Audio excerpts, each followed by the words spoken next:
सम्मुख सुशोभित श्री परमहंसों की दिव्य झांकी को मन मंदिर में बसाते हुए प्रेम सहित मिलकर बोलो जयकारा। बोल मेरे श्री गुरु महाराज की जय। अमर ज्योति दिव्य सत्संग समागम के इस 31वें अवसर पर हमारे श्री हजूर सद्गुरु दाता दयाल जी ने आप सब सौभाग्यशाली गुरुमुखों को प्रेम भरी शुभ आशीर्वाद प्रदान की है। बोलो जयकारा। बोल मेरे श्री गुरु महाराज की जय। आज फागुन संक्रांति भी है। फागुन संक्रांति की भी सभी गुरुमुखों को लाखों लाख बधाई हो। बोलो जयकारा। बोल मेरे श्री गुरु महाराज की जय। और हमारे पूज्य आध्यात्मिक माँ, हमारे पूज्य रहबर, उनके इस लगाए हुए रूहानी बगीचे के कुछ फूलों पर श्री सद्गुरुदेव महाराज जी ने अपना रंग भरा है, उसकी भी सभी गुरुमुखों को लाखों लाख बधाई। बोलो जयकारा। बोल मेरे श्री गुरु महाराज की जय। आप सबको याद होगा कि श्री सद्गुरुदेव महाराज जी ने जब यहाँ कृपा की थी तो यहाँ श्री मंदिर में विराजमान होकर के ही ये वचन फरमाए थे कि श्री परमहंस दयाल जी का जो आशीर्वाद श्री अनंतपुर धाम में बरसता है, वही शुभ आशीर्वाद आदर्श धाम में भी बरसता है। बोलो जयकारा। बोल मेरे श्री गुरु महाराज की जय। ये हमारे पूज्य रहबर, उनके अथक परिश्रम से लगाया हुआ ये रूहानी बाग है। जब हमारी आदरणीय बाई जी, जो इस समय श्री हजूर सद्गुरुदेव महाराज जी की आज्ञा से इस बगीचे की संभाल कर रही हैं, श्री गुरु महाराज जी ने फरमाया था इस बगीचे की संभाल के लिए आपके साथ हम भी हैं।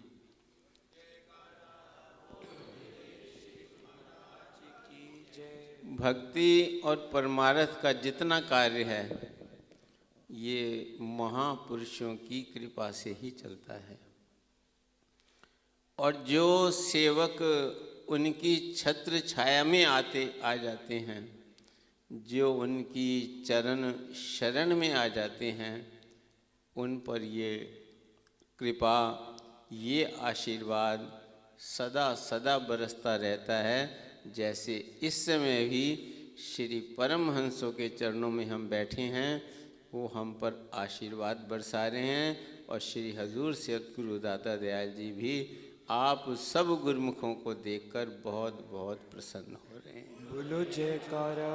बोल मेरे श्री गुरु महाराज की जय। महापुरुषों के चरण कमलों में ही जीव को परम आनंद की प्राप्ति होती है। जिस प्रकार जब बादल जल बरसाते हैं तो सारी धरती हरी भरी हो जाती है, ऐसे ही जब महापुरुषों की कृपा, उनका प्यार, उनका आशीर्वाद गुरुमुखों पर बरसता है तो गुरुमुखों का तन, गुरुमुखों का मन, गुरुमुखों की आत्मा में भी बसंत खिल उठता है, आनंद के झरने बहने लगते हैं। ये दुनिया के अंदर दुनिया के पदार्थों से, दुनिया की मान और बढ़ाई से जीव को प्राप्त नहीं हो सकता। ये केवल केवल महापुरुषों के चरणों में, क्योंकि वाणी में भी वर्णन है, सतगुरु सुख सागर जग अंतर, होर थाएं सुख नहीं। कहीं और से जीव को सुख की प्राप्ति नहीं हो सकती। केवल महापुरुषों के चरण कमलों में आने से, उनकी छत्र छाया में रहने से, उनके पावन वचनों का पालन करने से जीव उनके चरण कमलों से जुड़ जाता है और उसके जीवन में आनंद भरने लगता है। वाणी में भी वर्णन आया है कि फल्गुन आनंद उपार्जना, हरि सज्जन प्रगटे आए, संत सहाई राम के कर कृपा दे मिलाए। कि आनंद तभी प्रकट हो सकता है जीव के हृदय के अंदर जब परम पिता परमात्मा का प्रेम उत्पन्न हो जाए। और ये कैसे होता है? ये केवल संत सद्गुरु की कृपा के द्वारा ही होता है। इसीलिए ही वो इस संसार में प्रकट होते हैं और अपनी दिव्य लीलाओं से जीवों के मन को अपनी ओर खींचते हैं। संसार के रमई हुए मन को अपने चरणों से लगाते हैं। भक्ति के द्वारा, सच्चे नाम के सिमरन के द्वारा हमें हर समय प्रेरणा देते हैं कि नाम का सिमरन करो, नाम का सिमरन करो, नाम का सिमरन करो। गुरु दरबार के बनाए हुए भक्ति के नियमों की पालना करो। ये महापुरुष हमें बार बार जागृत करते हैं, क्योंकि ये जीव की आदत है कि वो माया के इस भुलाखे में बार बार भूल जाता है।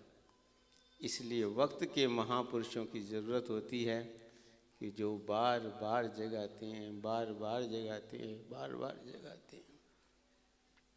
जिस प्रकार आप अभी इस बच्चे के मुख से भी सुन रहे थे कि जब सेवक सद्गुरु की आज्ञा में चलने लगता है, उनके वचन की पालना करने लगता है, तो वो उनकी कृपा का पात्र बन जाता है, उनकी दयालुता का पात्र बन जाता है। सद्गुरु की कृपा तो सब पर बरस रही है, सद्गुरु का आशीर्वाद तो हम सब पर बरस रहा है, वो तो बेमोल तोल बरसा रहे हैं। आप जाते हैं जब श्री अनंतपुर दर्शन करने, श्री प्रयागधाम दर्शन करने, श्री संतनगर दर्शन करने, और यहाँ भी आपने देखा कि श्री गुरु महाराज जी जब अपना कर कमल उठाते हैं तो एक एक गुरुमुख पर दृष्टि डालते हैं, एक एक गुरुमुख को अपने आशीर्वाद से निहाल करते हैं। लेकिन वो आशीर्वाद हमारे अंदर कब बरसेगा? वो तो अपनी कृपा कर रहे हैं, लेकिन हमें उसकी अनुभूति कब होगी? जैसे अब पावर हाउस से तो पावर आ रही है, स्विच ऑन करते हैं तब ये लाइट जगमगाती है। ऐसे ही उनकी कृपा में कोई कमी नहीं है, वो अपनी तरफ से अतुलनीय कृपा बरसा रहे हैं। अब सेवक का जो धर्म है कि वो जब सिमरन करता है, सिमरन पे बैठता है, तब वो जो उनकी कृपा है, जो आशीर्वाद है, वो जीव के अंतर में बरसने लगता है। हम सबका ये ऊंचा सौभाग्य है जो हमें वक्त के महापुरुषों की शरण मिली है। उनके मार्गदर्शन में हम जीवन व्यतीत कर रहे हैं और जो खुशियाँ वो प्रदान कर रहे हैं, उस खुशी की अनुभूति हमारे हृदय के अंदर हो रही है।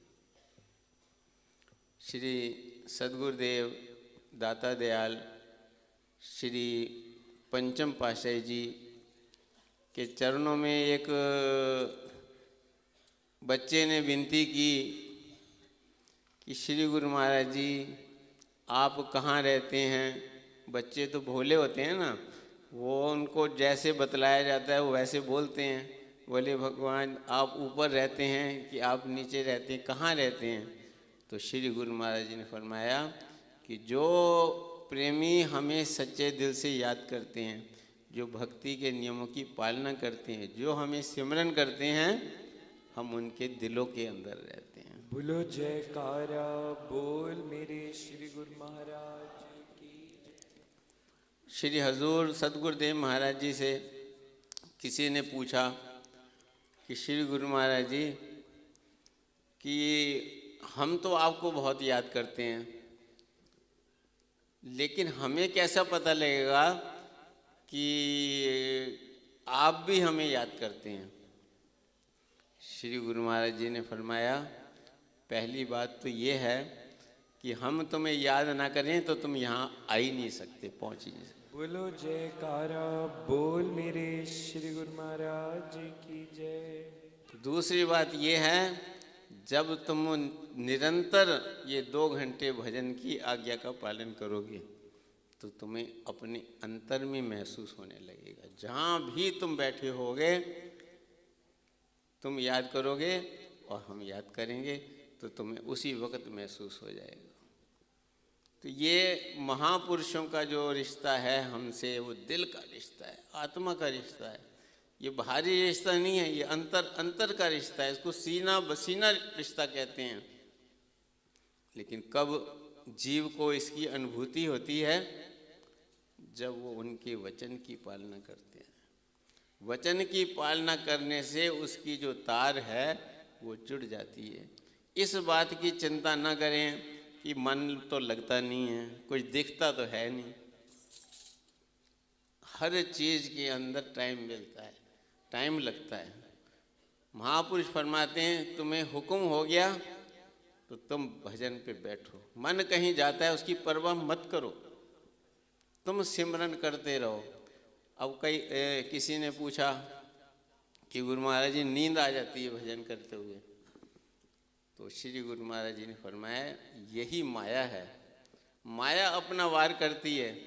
हमें जो है देखो, ऐसे आदमी कोई टेलीविज़न देख रहा है, कोई फिल्म देखने जा रहा है, कोई और किसी नाटक वगैरह में जा रहा है, शादी ब्याह में जा रहा है, घंटों बैठ जाएंगे वहाँ एक झपकी भी नहीं आती। क्यों नहीं आती? क्योंकि उससे मन को जो है, मन को खुशी मिलती है। वो मन के जो है क्षण भर के सुख देने वाली चीज़ें हैं, तो इसलिए उसमें हमें नींद नहीं आती।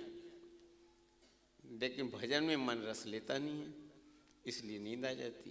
तो श्री गुरु महाराज ने फरमाया, तुम चिंता मत करो, खड़े हो जाओ। नींद आती है ना बार बार, तो खड़े होकर के बैठ, हाथ जोड़ करके सिमरन करो। फिर थक जाओ तो बैठ जाओ, फिर नींद आने लगे फिर खड़े हो जाओ। यही प्रैक्टिस करनी है। हम प्रैक्टिस करते करते करते करते करते करते नाम का आप एक बार भी सिमरन कर रहे हैं। अगर अंतर से सिमरन करने में नींद आ रही है तो बोल के करो। मन बहुत भटक रहा है तो अकेले में बैठे हो तो बोल के करो। लेकिन सिमरन करते करते करते करते जो हमारा जो मन है, एक ना एक दिन जो है गुरु के चरणों से जुड़ जाएगा।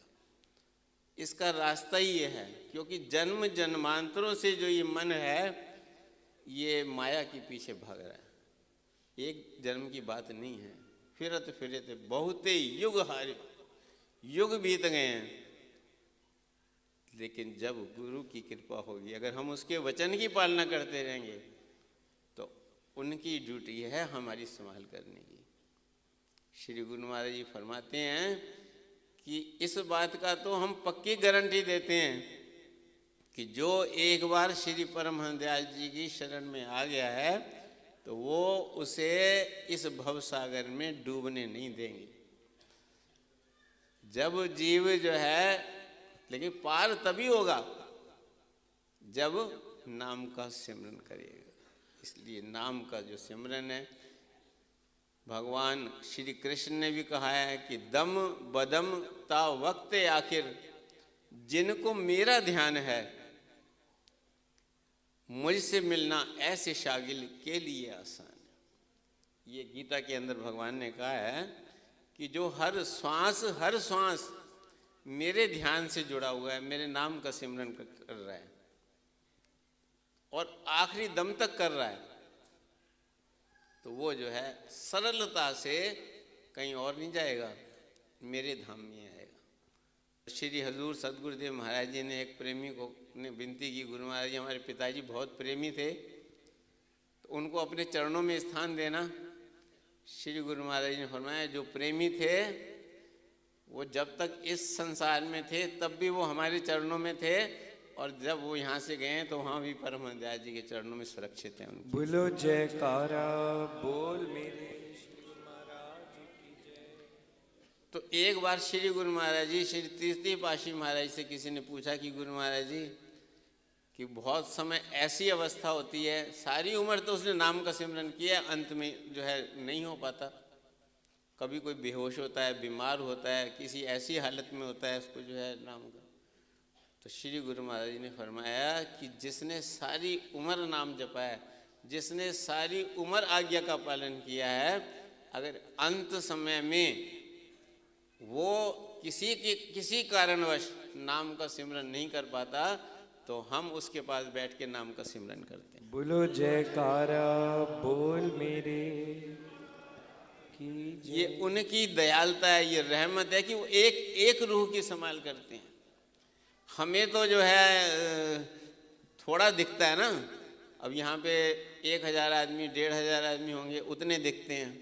उनको जहाँ जहाँ भी उनकी रूह बैठी है वहाँ वहाँ उनकी दृष्टि पड़ती है। यही तो महापुरुषों को इसीलिए त्रिकालदर्शी कहा जाता है कि वो जो है हर जगह जहाँ भी उनका सेवक है, ये मत समझो कि भाई हम भजन कर रहे हैं, पता नहीं श्री गुरु महाराज जी को पता लगता है कि जब हम भजन पे बैठते हैं तो उनकी जो दृष्टि है हमारे पर आ जाती है। जब भी भजन पे बैठेंगे, जब भी हम सेवा कर रहे हैं, जब भी इस भक्ति के नियमों की किसी भी नियम में हम बैठे हैं तो उनकी दृष्टि में आ जाते हैं। उनकी जो दृष्टि है उस सेवक से पर पहुंच जाती है। यही एक बार की बात है, श्री गुरु महाराज जी श्री पंचम पातशाही जी बम्बई में विराजमान थे। 2500-3000 हज़ार आदमी वहाँ बैठे थे, मत्था टेक रहे थे। तो एक प्रेमी ने वो मृगशाला भेंट की श्री गुरु महाराज जी के चरणों में। तो श्री गुरु महाराज जी ने वो अपने सिराने के पास रख ली। जब संगत मत्था टेक चुकी, भजन बोल रहा था और श्री गुरु महाराज जी ढूंढ रहे थे, चारों तरफ दृष्टि डाली। एक कोने में एक भगत बैठा हुआ था। तो श्री गुरु महाराज जी ने उसको बुलाया कि भाई इधर हरजस राय उसका नाम था। उसको बुलाकर गुरु महाराज जी ने फरमाया, तू आधी रात उठ के भजन करता है ना, ये ले मृगशाला में बैठ के किया कर। तो उनको इतना पता होता है, वहाँ पे 2-2.5 हज़ार आदमी में एक आदमी था जो 2:30 बजे उठ करके भजन करता था, और गुरु महाराज ने उसको मृगशाला गुरु महाराज रख ली, उसको देंगे जो भजन करता है। और उसको हजारों आदमियों के बीच में से उठा करके जो है बुला करके और उसको दी। तो ये जो महापुरुषों की दृष्टि है वो अपने सेवकों पर हर समय बनी रहती है। हमारा ध्यान छूट सकता है, उनका ध्यान नहीं छूटता। वो अपनी कृपा, अपनी दयालुता, अपनी रहमत हम पर सदा बरसाए रखते हैं। तो इसलिए ये हमारे आदरणीय राहबर भाई जी ने जो ये अमर ज्योति दिव्य समागम आरंभ किया है, उससे कितना हम लोगों को लाभ मिल रहा है, कितना हमें जो है उसको श्रवण करने से, मनन करने से, प्रभु की लीलाएं सुनने से, और कितने दिनों से लोगों को शौक होता है, उत्पन्न हो जाता है। समय आता है तो तुरंत उसी समय से जो है ये हो जाता है कि अब जो है वहाँ पर समागम होना है, समागम होना है, समागम होना है। सारे हिंदुस्तान में जहाँ जहाँ भी प्रेमी रहते हैं, सबकी जो सुरती है इधर लग जाती है। संतों के, महापुरुषों के जितने भी कार्य होते हैं, उसका एक ही उद्देश्य होता है कि गुरुमुखों का जो मन है वो किसी तरह सदगुरु के चरण कमलों से जुड़ जाए।